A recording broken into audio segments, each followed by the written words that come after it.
హైదరాబాద్ లో కన్సల్టేషన్ మరియు 3500 రూపాయల colour Doppler test Avis hospitals లో ఉచితంగా పొందండి. నమస్తే, మీరు చూస్తుంది సుమన్ టీవీ. నేను మీ కీర్తి. నాతో పాటు ఉన్నారు ప్రముఖ ఆధ్యాత్మికవేత్త డాక్టర్ అనంతలక్ష్మి అమ్మగారు. నమస్తే అమ్మా. నమస్కారం తల్లి. అమ్మ, ఈ రోజు లలిత త్రిపుర సుందరిగా అమ్మవారి దర్శనం ఇస్తారు కదా, మరి ప్రాముఖ్యం గురించి తెలుసుకుందాం. ధ్యాయేత్ పద్మాసనస్థాం వికసిత వదనాం పద్మపత్రాయతాక్షీం హేమాభాం పీతవస్త్రాం కరకలితల సద్ధేమ పద్మాంబరాంగీం సర్వాలంకారయుక్తాం సతతమభయదాం భక్తనమ్రాం భవానీం శ్రీవిద్యాం శాంతమూర్తిం సకల సురనుతాం సర్వసంపత్ప్రదాత్రీం సకుంకుమ విలేపనామళిక చుంబి కస్తూరికాం సమందహసితే క్షణాం ససర చాపపాశాంకుశాం అశేష జనమోహినీం అరుణమాల్య భూషోజ్వలాం జపాకుసుమ భాసురాం జప విధౌ స్మరేదంబికాం. లలితా పరమేశ్వరి, రాజరాజేశ్వరి, పరాభట్టారిక, బాల, త్రిపుర సుందరి, ఇన్ని నామాలతో ఉండేటటువంటి, ఇన్ని రూపాలు తానే ధరించినటువంటి అమ్మవారికి చాలా ప్రధానమైనటువంటి రూపం లలితా పరమేశ్వరి స్వరూపం. ఈ లలిత ఈవిడ్నే త్రిపుర సుందరి అంటారు. లలితా త్రిపుర సుందరి. త్రిపుర త్రయంలో మధ్యది ప్రధానమైనటువంటిది అయిన దానికి అధిష్టాత్రి ఈ లలితా త్రిపుర సుందరి. త్రిపురములు అంటే మన శరీరంలో ఉండే స్థూల సూక్ష్మ కారణ శరీరాలు 3 త్రిపురాలు. ఈ మూడింటిని అధివసించి ఉండేటటువంటి అమ్మవారిని త్రిపుర సుందరి. ఈ 3 పురాలని అధివసించి ఉండే అందగత్తె.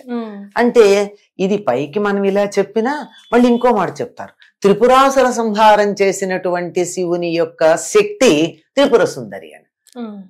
దీన్నే ఏమంటారంటే ఎక్కడా కూడా మొత్తం ధ్యానము, ఉపాసన, పూజ ఇత్యాదులన్నింటిలోనూ ఉండే 3 ఏకీకృతమయ్యేటటువంటిది శక్తి.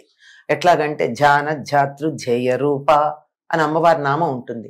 ధ్యానం చేసేది ధ్యేయమైంది, ధ్యానం చేసేటటువంటి వాడు 3 కలిపి ఒకటే. ఇలా 3 కలిపి ఒక్కటిగా అయ్యేటటువంటి స్థితి త్రిపుర సుందరిగా చెప్పబడుతూ ఉంటుంది.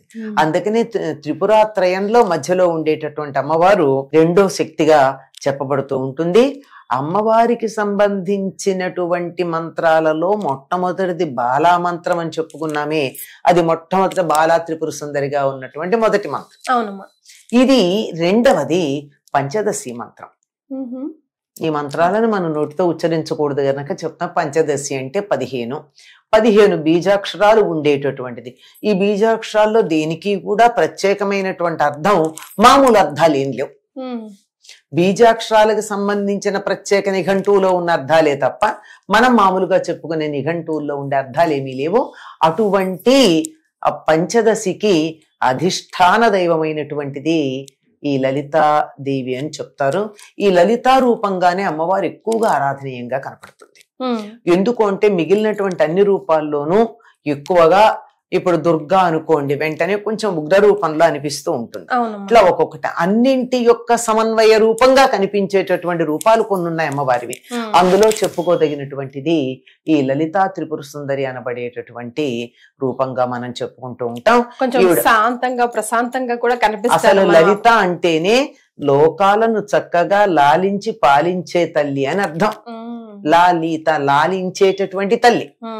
తెలుగులో ఎంత బాగుంటుందో మనకి, లలిత అన్నది, తల్లి అన్నది ఇలా రివర్స్ చేసినట్టు అనిపిస్తుంది. ఎంత బాగా అనిపిస్తుందో అంటే తెలుగు భాషలో ఉన్న అందం అనుకోండి. ఇది లలిత అన్నది సంస్కృతానికి లోకాన్ అతీతాన్ లాలయతి పాలయతి అని అర్థం అనమాట. లలితకి లోకాలనన్నింటి చక్కగా లాలించి పాలిస్తుంది. దండించి పాలించిన సందర్భాలు చాలా తక్కువ. అటువంటి లలిత దీనికి ప్రధానంగా ఈ రోజు మొదలవుతుంది. సాధారణంగా ఇది పంచమి నాడు మొదలవుతుంది. లలితా పంచమి అన్న పేరుతోనే పిలుస్తూ ఉంటాం మనం. పంచమి తిథి వచ్చినప్పుడు ఒకవేళ 9 రోజులు ఏదైనా వీలు లేక దీక్ష తీసుకోవడానికి వీలు లేని వాళ్ళు గనక ఉన్నట్టయితే ఈ పంచమి నుండి మొదలు పెట్టి 5 రోజులు చేసుకుంటారు.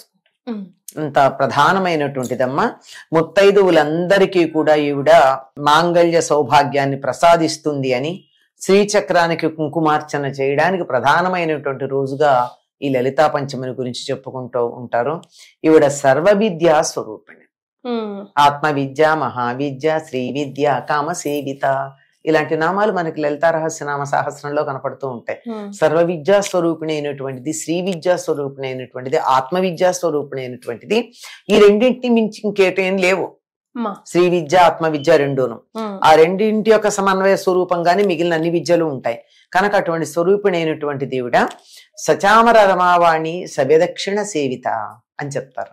ఈవిడికి ఒక పక్కన లక్ష్మీదేవి, ఒక పక్కన సరస్వతీదేవి ఉండి చక్కగా ఆవిని సేవించుకుంటూ ఉంటారు. కుడి పక్కనేమో సరస్వతీదేవి ఉంటుంది, ఎడమ పక్కన లక్ష్మీదేవి ఉంటుంది, మధ్యలో లలితా పరమేశ్వరు ఉంటుంది. ఈవిడ చక్కగా తన చేతులు 4 చేతుల్లోనూ కూడా చక్కని ఆయుధాలు రాగస్వరూప పాశాఢ్య, క్రోధాకారాంకుశోజ్వల, మనోరూపు క్షుకోదండ, పంచతన్మాత్ర సాయక 4 చేతుల్లోనూ 4 రకాలైనటువంటి ఆయుధాలు ధరించి ఈ ఆయుధాలను శత్రువుల మీద ఉపయోగించే పద్ధతి వేరు, భక్తులకి ఉపయోగించే పద్ధతి వేరు.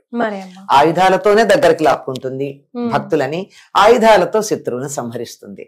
అలా ఉండి చక్కగా చేతిలో ఒక చెరుకు గడ ధరించి భక్తులందరినీ అనుగ్రహించటానికి ప్రసాద పూర్ణమైనటువంటి చూపుతో నిరంతరం కటాక్షిస్తూ ఉంటుంది. అటువంటి తల్లి లలితా పరమేశ్వరి, రాజరాజేశ్వరి, పరాభట్ట.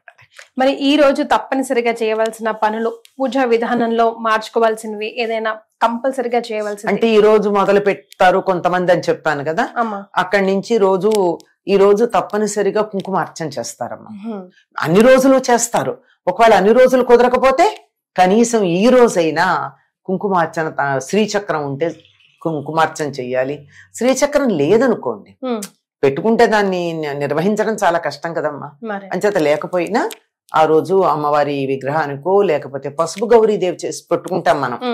చాలా మంది కలశ స్థాపన అవన్నీ చేయలేని సందర్భంలో కనుక దానికైనా కుంకుమార్చన చెయ్యాలి. చక్కగా లలిత రహస్యనామ సహస్ర పారాయణ చేయగలిగితే చెయ్యొచ్చు.